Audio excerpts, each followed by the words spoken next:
In our communities here in Northern Ireland, human trafficking, modern day slavery is happening. We know that slavery was abolished, but it certainly hasn't been eradicated. And the Home Office only last year produced figures of 10 to 13,000 people in slavery across the UK. 4 key areas they identified, and putting aside the sexual exploitation, they talked about fields, factories and fishing. And that's exactly the industries that we're seeing here in Northern Ireland.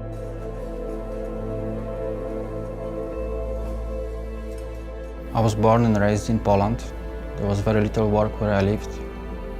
I was brought to Northern Ireland by another Polish person who promised me work as a builder. The trafficker paid for my transport to Northern Ireland. I had to pay the money back with interest, so I was in debt to the trafficker from the start. I was not given any work for 2 months, and then it was not the work he promised me. I was forced to pack salads at the factory.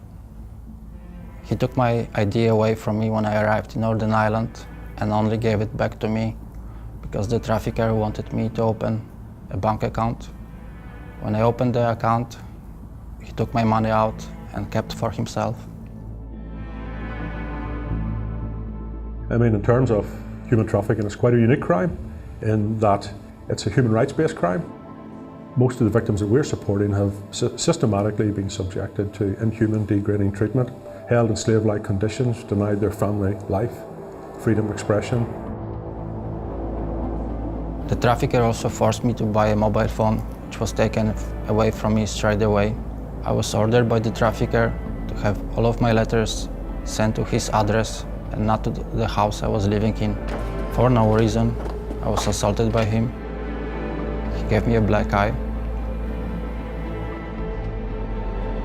I was entirely dependent on him for accommodation, food, and later employment. The house where I lived also housed 6 other people in the same situation as me. It was very overcrowded, very dirty, and unsafe.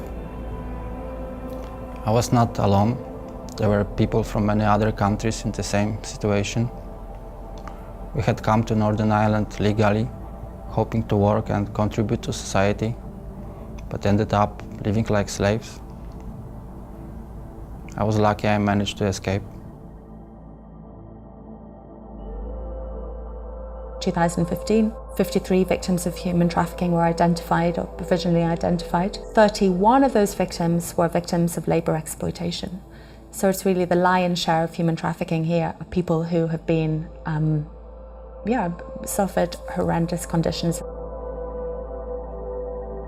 And I think people are living in communities where there is this form of forced labour who have no awareness that somewhere on their doorstep close to where they live or perhaps work, you've got people who are in a forced labour situation. You can have people in forced labour working alongside people who are working and not being coerced and don't realise that their colleagues are being grossly exploited. So there is certainly an issue of kind of awareness. This is a hidden issue.